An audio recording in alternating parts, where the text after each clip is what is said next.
tardes. ¿Saliendo? Sí. Sí. Muchas gracias por la invitación. Tal vez contarles que está el CONAPES, está el programa de atención y está Travesía. Tal vez este esquema así en el aire pueda ayudar a ir comprendiendo, porque de alguna forma la idea es transmitirles cómo están llevándose adelante las políticas a nivel nacional y brevemente hacerles una recorrida rápida de cómo se fueron construyendo estos últimos años acerca de este tema de trata y de explotación sexual. Allá por... Bueno, ustedes saben que la Convención sobre los Derechos del Niño se votó en 1989 y ahí ya comprendía el tema, ya se hablaba. Sin embargo, recién, y tuvimos que esperar unos cuantos años, y esto no me canso de decirlo, ayuda también a quienes están proponiéndose empezar a trabajar este tema. Algunos ya sé que aquí ya han empezado hace un tiempo, pero quienes están empezando tengan la paciencia de saber que esto no es un tema fácil como tantos, y los que tienen que ver con las problemáticas sociales son lentos a veces y no son caminos lineales, ¿no? Es decir, uno tiene que ir buscando las formas a través de distintas estrategias y tácticas que el compañero que estaba antes estaba mencionando, y buscando distintas maneras de llegarle a la sociedad. Entonces, allá por el 2000 recién se habló en Montevideo 2002, en la agenda pública, digamos, formalmente, entró un poco más el tema, se planteó a nivel de países del Mercosur y empezó a tomar forma al punto de que en el 2004, cuando se vota el Código de la Niñez, también se vota la ley que tiene que ver con el castigo, digamos, a quienes cometen el delito de explotación sexual, y también se vota la creación del el Comité Nacional para la Erradicación de la Explotación Sexual. Es un nombre bien largo, se llama CONAPES, ustedes lo tienen en el programa. Y este comité, evidentemente que no es una creación uruguaya, sino que es una sugerencia y un acuerdo que hay a nivel internacional, existe a nivel de los países que integran las Naciones Unidas, en algunos sí, en otros no, lamentablemente, pero en América ya existían algunos. Fue elaborando un plan de trabajo, allá por el 2007 tuvo su primer plan, luego se reformuló en 2010-2011 y ahora estamos nuevamente retomando lo que se hizo hasta ahora para elaborar un nuevo plan y tratar de pensar en un quinquenio, evidentemente que tiene que ver con un cambio de gobierno y cambio de políticas a niveles de los distintos ámbitos del gobierno nacional. Entonces, mencionarles esto sirve un poco para ver cómo ha sido el tránsito y cómo de alguna forma ese comité ha sido posible por el trabajo de algunas instituciones, algunas ONG que fueron trabajando esta temática previamente, la Universidad de la República que hizo algunos estudios en el interior, y evidentemente impulsos de personas que ocupaban determinados lugares importantes que permitieron que esto entrara en agenda y que hoy tengamos una situación diferente, no la que queremos, pero diferente a la que existía ya por el 2004. Entonces, en el 2005, comienza a funcionar el comité, que lo integran distintas instituciones públicas, el Ministerio del Interior, el Ministerio de Turismo, el Ministerio de Educación y Cultura, el de Salud Pública, ONGs también, están representadas por la Asociación Nacional de ONGs, de Organizaciones de Sociedad Civil, y también apoyo internacional, los organismos internacionales que comúnmente UNICEF, Instituto Interamericano y algunos otros. Entonces, tenemos esta conjunción, digamos, desde lo público y lo privado, que ha permitido avanzar en la construcción de un plan que tiene distintas áreas y que en alguna de esas áreas se logró avanzar mucho durante los primeros años, por lo menos mucho de acuerdo a lo que se tenía, ¿no? Como siempre, es insuficiente para lo que se necesita. Entonces, logramos, y hasta el 2010, 2011 y un poco más, hemos tenido algunas posibilidades de formación de muchos operadores a través de los cursos del Instituto Interamericano del Niño, a través de jornadas que se fueron haciendo a lo largo del país, una jornada que viene con un nombre que se mantiene, digamos, que se llama Construyendo Puentes. También permitió la elaboración y la puesta en práctica de dos campañas importantes que fueron una de UNICEF, de No hay excusas, donde estaban los afiches con frases de los adultos que comúnmente dicen para justificar, digamos, su actitud frente a este delito, una campaña que apuntó básicamente al cliente, al explotador, más que al cliente. Nosotros tratamos de no usar la palabra cliente, al explotador mismo, al perpetrador. Y luego la campaña que Luz Roja llevó adelante, que culminó en estos días, que es Deje de Colaborar. En ese sentido, en esta campaña se apuntó a toda la población, en el sentido de que cómo con actitudes que nosotros tenemos a diario podemos estar incidiendo negativamente y promoviendo de alguna forma ante la pasividad por no hacer nada, o por ocultar, o por decir cosas que no las pensamos del todo bien, terminamos colaborando con la explotación de niños, niñas y adolescentes. Bien, pues de esta brevísima y rápida recorrida, lo que vimos, porque las áreas que decía que tiene el plan, entre otras la prevención, bueno, está la sensibilización a la comunidad, la prevención de que esto ocurra, el monitoreo, el seguimiento, la investigación, pero también estaba el área de la atención. Y en ese sentido fue que en el 2012, fines del 2012, INAU, como que creo que no lo dije, preside este comité, decide crear un programa que cubra esta área que venía bastante escasa de recursos y casi que inexistente, digamos, más allá de alguna atención que algunas organizaciones no gubernamentales o algunos servicios de INAU lo hacían esporádicamente y a impulso, digamos, de esos lugares. Se piensa en la creación de un programa y ese programa permite al comienzo tener un equipo en Montevideo, muy chico él, que después, afortunadamente después fue creciendo. Tenemos un equipo en Montevideo que se llama Travesía, por eso les hice hoy en el aire el esquemita con APS. El presidente hoy no está presente, yo soy el alterno, que es Luis Pucha. Luego les decía el programa, que es un programa a nivel nacional, y ese programa tiene, el día de hoy, ese equipo en Montevideo que se llama Travesía.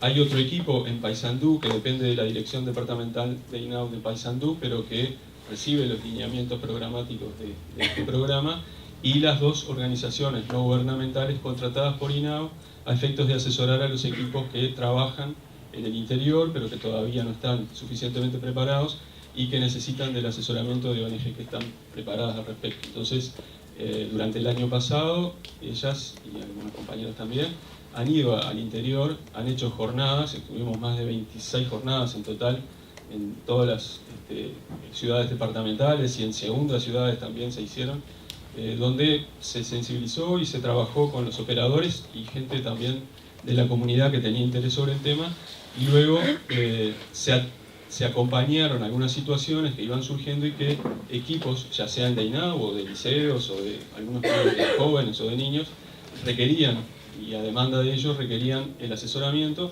Entonces nos llamaban y la ONG que le tocaba al tal departamento hacía un asesoramiento sobre la situación.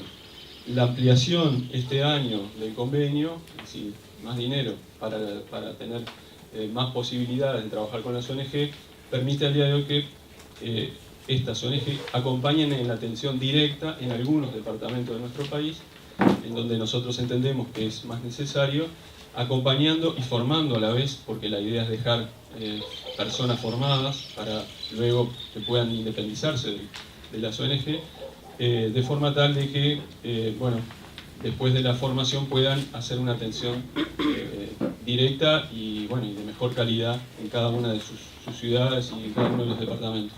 Entonces, esto permite, como les decía, ir más frecuentemente, continuar con algunas jornadas de sensibilización, pero sobre todo atender en conjunto con algunos equipos de esas ciudades.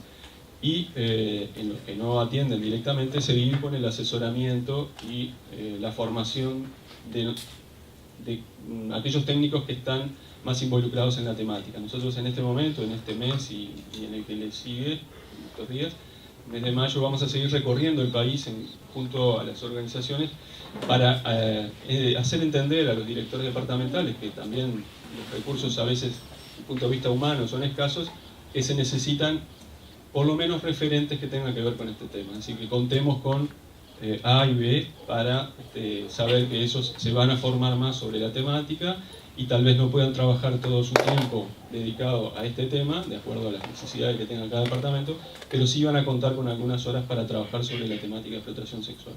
Y eso creo que lo estamos logrando. Como les decía, en Paysandú ya tenemos un equipo que trabaja exclusivamente para eso. Y además contamos, y eso no es nada menor, además de la ampliación del equipo que hicieron las ONG para poder abarcar de mejor manera todo esto que les estoy contando, también incluyeron una abogada como abogado en cada una de las ONG que van al interior. Y eso no es menor porque si bien algunos artículos y algunas leyes, estos equipos que venimos trabajando en estos temas las conocemos y bastante bien, cuando hay que ir a un juzgado o cuando hay que escribir a veces algo que tiene que ver con alguna situación desde el punto de vista legal, es importante el acompañamiento, el asesoramiento y, bueno, y hasta la orientación que nos den quienes se dedican a esa disciplina. Por eso para nosotros es fundamental esta incorporación y era una de las demandas que teníamos como programa y que afortunadamente el directorio ya salió en estos días, asumió esa situación y bueno, aceptó la ampliación de esa partida para que fuera posible también la ampliación de la atención. El equipo de Montevideo, que está conformado por educadoras sociales, por psicólogos, psicólogas, fundamentalmente, un psicólogo también, y por una abogada, viene trabajando, como les decía, desde el 2013 y ha tenido una variedad en la población atendida bastante interesante a tener en cuenta, digamos, ¿no? Interesante en ese sentido de tenemos cierta predisposición y cuando hablamos como INAU de que las personas nos vean como alguien que atiende solo a las personas con problemas socioeconómicamente carenciados. Y en este tema en particular, como también en el uso problemático de drogas, no necesariamente se da de esta forma. El equipo ha atendido situaciones que, si bien no son de clases altas, pero sí de clase media que están en situaciones a veces de vulneración no económica, pero sí afectiva por distintos motivos y que se han visto envueltas en una situación de trata o de explotación sexual. Entonces, esto es porque de pasada, y es un poco lo que nos comunicó Sandra, la idea es que aquí hay de distintas edades, de distintos lugares, pero sí son operadores, en todo caso sociales, que están insertos o en sus comunidades o en sus organizaciones y que nos importa que ustedes también lo manejen. Y por eso traigo particularmente el tema, porque nos hemos dado cuenta a través de la experiencia que esto no pasa solo a la gente que está económicamente mal. Si bien es donde hay factores de riesgo mucho más importantes y es donde llegamos más porque la visibilidad de esas personas son mayores, porque a veces no tenemos ni que golpearle la puerta porque no tienen puerta y entonces los vemos de afuera más fácilmente, pero esto sucede a todos los niveles. Y estos problemas, particularmente el tema de la explotación sexual, que es una de las violaciones a los derechos de los niños, niñas y adolescentes, en algunas situaciones viene asociado con otros problemas. Y el otro día que se hacía un seminario, bueno, se decía, sí, viene asociado a veces con problemas de discapacidad, a veces y muchas veces con el problema de uso problemático de drogas, pero también o con las situaciones a veces también de niños que están en calle o en una modalidad distinta, más que en calle, en las bocas de venta de drogas también, pero también viene asociado con el uso de las redes sociales. Eso es un poco, me parece, lo que tenemos que considerar y que tenemos que tener en cuenta para ir, al menos si no nos gusta mucho, estar informados de cómo funcionan, porque de lo contrario va a ser muy difícil llegarle a los gurises si no sabemos cómo funciona tal aplicación o tal otra, o para qué sirve, para qué se utiliza. Las situaciones de explotación, si bien generalmente hay personas adultas detrás que de alguna forma manejan para que eso sea así, no necesariamente hoy por hoy, por ejemplo, el subir películas, cortos o fotos, no necesariamente lo hacen los adultos, lo hacen los propios adolescentes, porque cuentan con los recursos, incluso aquellos que no tienen muchos recursos económicos también de una u otra forma, ya sea en un ciber o con un celular de algún amigo o de ellas mismas porque lo han conseguido siendo explotadas, también logran conseguir subir esas fotos, por ejemplo, y difundir una situación de explotación. Entonces nos parece importante mencionarles este tema porque es algo que quienes están como operadores y quienes están permanentemente en contacto con los gurises o tienen la oportunidad de hablar con su familia, deben considerarlo. Por ahí algunos dicen, bueno, capaz que la forma que tenemos que hacer es controlarlos todo el tiempo. Es muy difícil hoy por hoy controlar el uso de internet de los chiquilines, porque ellos tienen sus aibalitas o tienen el celular que ya conecta a internet, y ya no es la PC que estaba instalada en determinado lugar y que el padre se la prendía y se la apagaba cuando le parecía, o la madre.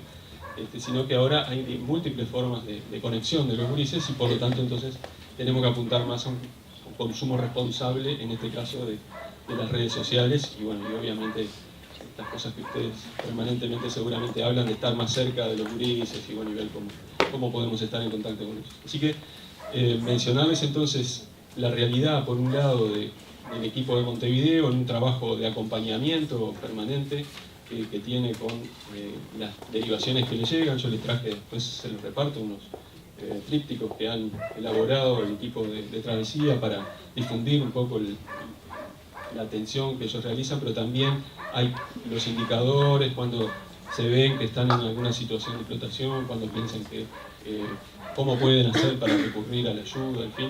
Está dirigido a los gurises, pero también a quienes están cerca de ellos y trabajan con ellos. Por lo tanto, luego se los dejo. Y les decía que Travesía entonces trata de hacer un acompañamiento socioeducativo y en algunos casos también el apoyo terapéutico si así lo considera necesario. Pero una de las cosas que el equipo y el programa en particular nació sabiendo es que no se puede trabajar solo. Y eso es algo fundamental.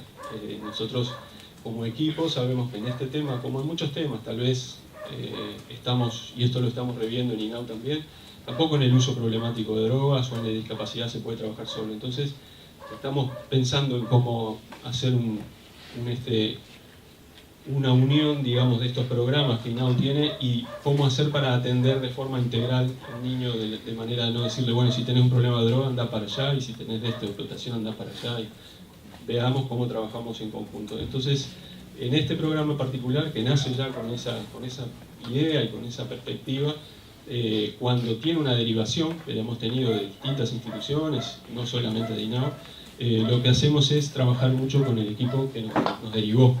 Y el equipo que deriva, pero que no va a derivarla del todo la situación, sino que la va a compartir en todo caso, lo que hace es trabajar y asesorarse sobre ese tema y cuál es el mejor camino a seguir, pero no se desentiende de eso, ¿no? Es habitualmente lo que se acostumbra a hacer o lo que se hacía más antes. Estamos tratando de, bueno, el equipo territorial, pensemos en los equipos territoriales de atención a la familia o algún club de jóvenes o algún jóvenes en red, un grupo de jóvenes en red, detecte una situación de explotación, lo que se le pide es que sí se contacte en el caso de que sea en Montevideo con Travesía, pero que bueno, que juntos van a pensar cuál es la mejor estrategia, porque a veces quien está en esa situación no está en el momento de trabajar sobre eso y está dependiendo de las urgencias, si hay un peligro de vida inminente se tomarán las mejores decisiones, pero a veces hay que tomar otro camino, que es seguir un acompañamiento hasta después ver si más adelante, 2 o 3 meses, se puede que vaya redondeando. ¿Bien? Es distinto que la tijera, que es más violento. Entonces, nos parece fundamental hacer este tipo de consideraciones porque es la manera de que se sienta que el trabajo va a seguir dependiendo de ese equipo que entendió en ese momento que había una situación de explotación, del acompañamiento que en este caso Travesía le puede hacer y del trabajo en conjunto que se puede hacer. A veces pasa a ser prioridad en Travesía y a veces sigue siendo prioridad en ese otro equipo que detectó. Y en algunas ocasiones hay que pedir el asesoramiento, en el caso de INAU, que tienen una órbita en el uso problemático de drogas, también se lo llama, bueno, frente a esta situación, ¿cómo hacemos? Entonces va a depender un poquito de la situación. Por eso es tan importante, y el programa se llama así, Programa de Atención a Situaciones, no de víctimas. Al principio le habíamos puesto así, inmediatamente no fue mucho lo que tuvimos que pensar para darnos cuenta que estas personas son víctimas en algún momento de su vida de esta situación, pero no son víctimas. Porque si nosotros decimos que son víctimas, las estamos estigmatizando y las ponemos para ahí para siempre. Entonces, es una persona víctima de una situación en determinado momento de su vida, pero que tiene potencialidades y de ahí nos tenemos que agarrar para poder salir adelante. Y eso es básico en cualquier área de atención y en esta en particular, donde las situaciones de explotación, cuando están muy instaladas, cuesta mucho revertirlas. Y un apunte más, porque escuché que había gente del interior, tal vez haya de algún otro departamento. En el interior también se pueden contactar con cualquier centro de estudio de derivación de INAU o centro de protección de derechos o con algún equipo local que ya tienen una idea que hacer.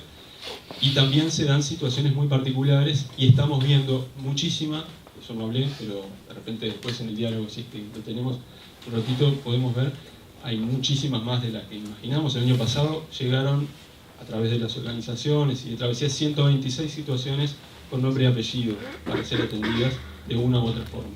Pero en realidad hay muchísimas más, que no tenemos ni idea del número, porque es tanta las situaciones que hay y está tan arraigado y tan naturalizada las situaciones de que con la adolescente que hace esto yo puedo hacer lo que quiero, que cuesta mucho revertir la situación a nivel de la población, a nivel cultural. Y lo que decía es que en el interior que estamos viendo es mucho poblaciones pequeñas. Sigue siendo muy impune aquel que tiene mucho dinero, los estancieros fundamentalmente, algunos, no estoy diciendo que todos son iguales, como tampoco son todos iguales los camioneros, ni todos los psicólogos somos buenos. Entonces, claro, porque si no quedamos con una idea de que son algunos sectores. No, cualquier ciudadano, acá no hay pedófilos, no nos gusta hablar de pedófilos porque es como hablar de una patología. Acá cualquier ciudadano es potencialmente un explotador, sobre todo los varones. También hay mujeres que explotan varones, pero básicamente los varones adultos. Entonces tenemos que abrir el ojo en ese sentido y no confundirnos de que va, el camionero de allá, o el...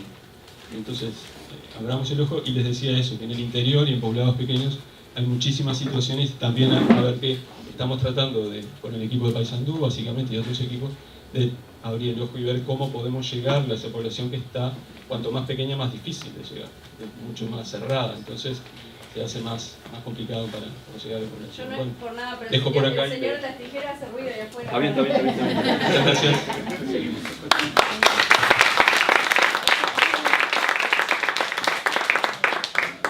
No me dio el tiempo, les dije anoten su nombre bien para presentarlas y Nos presentamos nosotros. y no me dio el tiempo, así que sepan disculpar. Yo preferiría hablar sin micrófono. ¿Me escuchan bien o...? Sí. Si no, igual agarro el micrófono. ¿Querés una silla?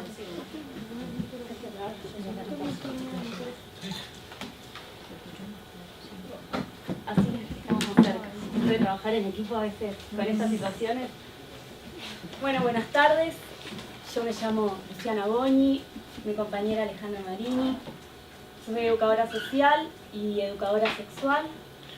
Ale es psicóloga y trabajamos en la Asociación Civil El Paso, en el equipo itinerantes para la erradicación de la explotación sexual comercial de niños, niñas y adolescentes en el marco del programa de atención a situaciones de explotación sexual de INAU, que es el que presentó CERC. El equipo itinerante funciona desde el 2014 y trabajamos en la mitad del país, que eso les vamos a ir contando. Tiene que ver con la interrupción de las situaciones de explotación sexual de los niños, niñas y adolescentes, y nos paramos desde una perspectiva de derechos humanos, de género, generaciones, diversidad y discapacidad. Esto, como ya seguramente vienen hablando y escuchábamos nosotras también que estaban mencionando, tiene que ver con que esta problemática es un problema, pero es un problema social, hay que empezar a entenderlo así. Ponerle el nombre de social quiere decir asumir nuestra responsabilidad como sociedad de que algo tenemos que ver, y seguramente tenemos mucho que ver con esto. Que es un problema que es histórico, que es cultural, y que tiene que ver con la situación puntual de las gurisas y los gurises que sufren esta situación, pero también con un montón de características que tenemos como sociedad que sostienen y reproducen, que reproducimos todas y todos, actitudes, formas de entender, lugares en los que nos ponemos y nos ponen a mujeres y a varones, y también tiene que ver con eso. Mirar esta problemática desde esta perspectiva implica asumir que algo tenemos que ver y que hay un montón de cosas que podemos hacer. Entonces, en este equipo que es especializado y que sí trabajamos con estas situaciones, también lo miramos desde esta perspectiva. Y sobre eso es que seguimos nuestro trabajo y nos planteamos algunos objetivos. En ese sentido, nosotras nos proponemos promover la visibilización en cada departamento de los que trabajamos de la situación de la explotación sexual comercial de niños, niñas y adolescentes, y sensibilizar a la comunidad en general sobre la producción y reproducción del problema y los efectos que provocan las víctimas de estas situaciones, que viene de la mano de lo que yo decía anteriormente. Nosotras trabajamos con los equipos que detectan las situaciones, tenemos hacemos atención directa en algunas situaciones en particular, pero trabajamos también a nivel de la comunidad, en la constitución de redes de trabajo, en campañas de sensibilización y en capacitaciones. Porque si no, si trabajáramos solamente con las gurisas o los gurises que sufren, estaríamos de alguna manera volviendo a depositar la responsabilidad en ellas solamente, como que la salida de la situación dependiera solo de las personas que están transitando eso. Entonces, trabajar con la comunidad, devolver y problematizar estas formas que tenemos de vincularnos y de entendernos, e incluso de mirar estas problemáticas, también coadyuva a que estas personas puedan salir. No volver a cortar, ¿no? Para hablar un poco en fácil, la piola por el lado más fino, sino empezar a asumirlo. Por eso también a veces esto de decir que pareciera que en algunos lugares no hay situaciones. Capaz que lo que no hay es todavía habernos puesto los lentes de mirar desde esta perspectiva y asumirlo. Son situaciones que nos conmueven tanto y que tenemos tan normalizadas que pareciera que no existen. Pero si nos ponemos a mirar y miramos para el costado, está muchísimo más cerca de lo que nosotras pensamos. Después, otro de los objetivos que nos planteamos es promover el abordaje de la situación de explotación sexual de niños, niñas y adolescentes desde estas perspectivas que decíamos, lograr el acercamiento de las instituciones a estos niños, niñas y adolescentes que sufren la situación, aportando a la construcción de una metodología específica, dependiendo de cada modalidad de explotación y de cada territorio. Y en ese sentido también apoyar en el territorio a los proyectos y a las personas que están trabajando ahí. Por varias cosas que ahora les explicamos. Primero, porque hay diferentes formas de explotación y diferentes modalidades de explotación que se desarrollan en relación a características que tienen los distintos departamentos, que se desarrollan en relación a los distintos momentos del año. No es lo mismo Maldonado, Rocha, Paysandú, Salto en turismo o en verano que en invierno. No es lo mismo un departamento que está en la frontera o un departamento en el que se instala un emprendimiento productivo donde de repente aparece muchísima gente, por lo general varones, que también hacen que la comunidad tenga que desplegar o despliegue otras formas de vincularse, de producción económica y todo. Entonces, la idea nuestra es conversar y pensar en conjunto con los proyectos y los operadores y las operadoras sociales que están en el territorio para pensar con ellas, que son las que saben, las que están ahí, bueno, de qué manera podemos empezar a trabajar o seguir trabajando con estas personas que están sufriendo. En relación a qué momento del año, en relación a qué estrategias podemos hacer, cuál sería la mejor campaña, con qué actores sociales tenemos que vincularnos.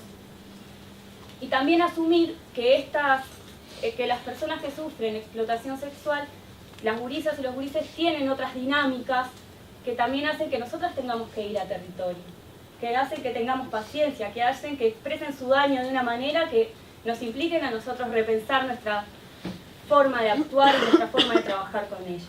Entonces, desde ese lugar, poder pensar una metodología de trabajo específica para cada lugar donde nosotras estamos trabajando, para cada lugar donde nosotras vamos a trabajar y con cada equipo. Voy medio así porque tenemos muy poquito tiempo, disculpa. Y más o menos, en realidad lo que me tocaba a mí, ya lo dije. Después cualquier cosa capaz que podemos hacer, nos hacen alguna pregunta y eso, no sé si se puede. ¿Está aprendido esto? No, yo les pregunto, yo que estaba aprendiendo. Porque yo prefiero usar el micrófono porque tengo voz muy finita y si grito no va a estar bueno. Bueno, contarles un poco cómo está constituido nuestro equipo de trabajo en base a toda esta metodología. Somos 9 integrantes, una trabajadora social, una educadora social y sexual, que es Luciana. Somos 3 psicólogas y un psicólogo varón, una abogada, una administrativa y una coordinadora que también es trabajadora social. Trabajamos en 9 departamentos, tenemos el país dividido, ¿no? La mitad Gurises Unidos, El Paso y Travesías. Entre los 3 equipos abordamos todo el país. Los departamentos que nos convocan a nosotros son San José, Florida, Río Negro, Soriano, Paysandú, Canelones, Colonia, Artigas y Salto. Hay 3 que están en negrita, que son Río Negro, Paysandú y Colonia, que son aquellos en donde llevamos adelante estrategias más de atención directa, siempre acompañando a actores locales, ¿sí? Que junto con INAU vamos identificando a aquellas personas que son las que van a ponerse más la camiseta de este tema, en el sentido de ir especializándose cada vez más en estos temas. Nuestra metodología de trabajo implica reuniones semanales de equipo, porque cada departamento lo referenciamos en duplas, Entonces, durante la semana vamos 2 para acá, 2 para acá, 2 para allá, y por eso es importante tener un encuentro mínimo semanal para ir compartiendo y pensando estrategias. Cada dupla tiene 3 departamentos a su cargo, y la abogada va a estar representando a todos los departamentos que nos convocan, ¿sí? Haciendo acompañamiento legal, asesoramiento, y bueno, dependiendo de cada campaña que se decida llevar adelante, o sea, sensibilizaciones, capacitaciones, la inclusión de ellas en estos eventos. Para terminar un poco, nos parecía en esta presentación importante hablar cuáles son los principios rectores que nos rigen a la intervención. ¿Sí? Esto es lo que va a estar en la base de todo, de esta perspectiva de derechos que les comentaba Luciana. Y para ello nosotros queríamos como poner mucho el acento en lo que es el interés superior del niño, ¿sí? Pensando que durante toda nuestra intervención vamos a estar dándole prioridad a los intereses del niño para garantizar sus derechos, niño, niña y adolescente. En las medidas que tomemos, en la decisión que tomemos, teniendo en cuenta que la palabra de ellos es fundamental, que es su derecho poder decirla, dando cuenta de que sí hay un tema de edad, ¿no? Hay un tema de que cada niño o niña va a poder y adolescente va a poder manifestarse distinto de acuerdo a su edad, su etapa biológica, evolutiva. Entonces está el concepto de autonomía progresiva, que seguramente ya han tomado algunas cuestiones de estas, ¿no? A medida que van creciendo van pudiendo manifestarse más y logrando mayor comprensión de esta situación. Y por eso poníamos aquí la necesidad de brindar la información clara, precisa y oportuna de todo el proceso de intervención. Todo lo que hagamos tenemos que irse transmitiendo a los niños, niñas y adolescentes, contemplando la posibilidad, ¿no?, que tiene de ir manifestando, pensando en relación a esto, escuchando su opinión, porque ellos son los protagonistas. Acá hay algo muy importante que tiene que ver con una postura ética y con una postura legal, ¿sí?, con una responsabilidad legal que tenemos, que es de cuidar la confidencialidad y la privacidad. Estas son sus historias de vida. Y aquí siempre estamos en un terreno escabroso, porque muchas veces valoramos situaciones de riesgo grandes y bueno, y es como que se habla, se cuenta, y tenemos que tener mucho cuidado, porque esto es de una persona. Entonces de ahí tenemos una postura ética muy importante para cuidar. Un concepto muy importante es la no revictimización. Es bastante frecuente por todo lo que implica los procesos judiciales y la inclusión de los chiquines en distintas instituciones y todo, que se les vuelva a preguntar, que se les vuelva a hacer entrevistas, que se los vuelva a hacer pericias. Y de ahí permanentemente estamos haciendo que los niños, niñas y adolescentes se expongan nuevamente a lo traumático, a contar, ¿no?, a muchas veces porque quizás no se crean la palabra de ellos. Entonces tenemos que ser muy cuidadosos y lograr las mejores condiciones para poder generar encuentros, espacios para contar, y después ya está. No es necesario estar todo el tiempo, ¿no?, que esto puede llevar también a que los niños, niñas y adolescentes terminen negando lo que pasó. Entonces es un concepto que es muy delicado y que tenemos que tenerlo siempre presente al momento de ver qué vamos a hacer. La no discriminación, ¿no?, ni por su identidad sexual, de género, ni por su raza, ni por su religión, ni por su color, ni por nada, ¿sí?, porque todos los niños tienen derecho a ser protegidos por el Estado, ¿sí?, y desde ahí siempre brindarle las mejores garantías que podamos a sus derechos. La celeridad tiene que ver con la celeridad en la respuesta, priorizando al niño, niña y adolescente, porque los procesos judiciales son lentos y los procesos burocráticos mucho más.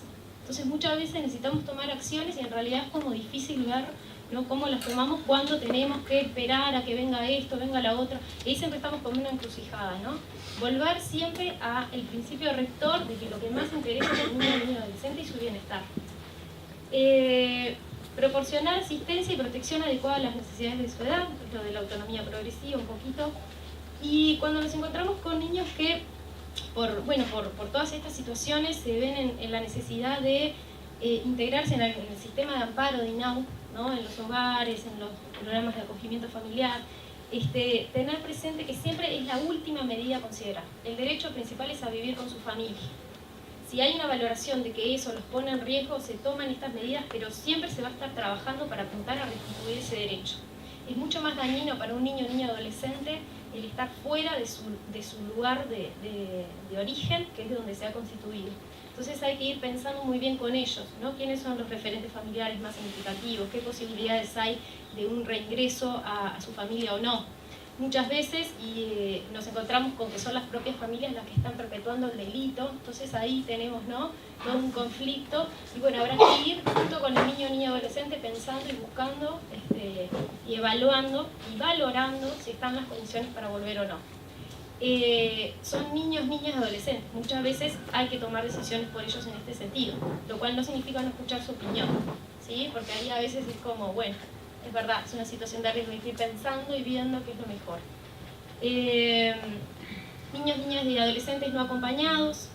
Esto refiere un poco a lo que veníamos hablando y también a cuando son niños que han sido expatriados, ¿no? Que a veces encontrar a las familias en otros países también requiere que los niños estén en sistemas de cuidado durante mucho tiempo. Y bueno, hay que de todas maneras tratar de que las garantías a sus derechos igual se sigan cumpliendo, o sea, seguir buscando a las familias y mientras tanto tratar de darle todo lo que necesitan para que estén lo mejor posible. Entre ellos, por eso se pensó como política pública la atención en estas situaciones, dentro de lo que podamos de la mejor manera posible. Y agregamos. No, para terminar, que estas situaciones son situaciones que nos conmueven en el sentido de que nos movilizan mucho porque tiene que ver con cosas que son, con desafíos que nos implican y que a veces cuando nos encontramos en principio con una situación pareciera que lo que queremos hacer, y nosotras lo escuchamos en el trabajo con los equipos, bueno, hay que sacar a ese niño, a esa niña de ahí y ponerla en otro lugar. Es muy importante poder asumir que los gurises y las gurisas llegan a estas situaciones por una historia también de vulneración de muchos de sus derechos. Y que la explotación sexual es también resultado de otras muchas vulneraciones de derechos. Para también ir pensando, cuando ustedes se encuentren o escuchen, o seguro capaz que ya conocen alguna situación, poder pensar desde esa complejidad, de que no es sacar al gurí y ponerlo en otro lado, porque seguramente ahí no estemos trabajando con las causas más estructurales o con las cosas que se movieron para que ese chiquilín o esa chiquilina llegue a esta situación, porque hay muchos otros derechos vulnerados que también hay que atender, y porque a veces hay que poder pensar desde la perspectiva del otro, poder pensar desde la empatía. A mí me implica y me mueve un montón de cosas, y yo quisiera que eso no estuviera más. Entonces, ¿qué hago? ¿Me pongo un velo adelante y no hay situaciones? ¿O la saco de ahí y ya no la veo más? Pero es un problema que va más allá de las personas que lo sufren. Si bien lo primero que hay que hacer es atender a esos niños y esas niñas, pero en esa complejidad, y pensando desde ese lugar, pensando en qué cosas pasaron para que este chiquilino, esta chiquilina esté acá, qué cosas les están pasando, qué cosas les están pasando y desde qué lugares yo puedo empezar a trabajar para que pueda salir de esta situación, para pensar con él o con ella, para entender de verdad cuál es su palabra y escucharlos. Y escucharlos no es depositar en ellos y en ellas la responsabilidad de la situación que están viviendo. Velar desde el interés superior del niño es asumir que son personas que tienen voz, que están amparadas por los derechos humanos, que nos amparan a todas, pero que también como adultas y como adultos tenemos una responsabilidad diferente. Entonces son un montón de cosas que entran en conversación y que tenemos que ir pensando. Eso por un lado.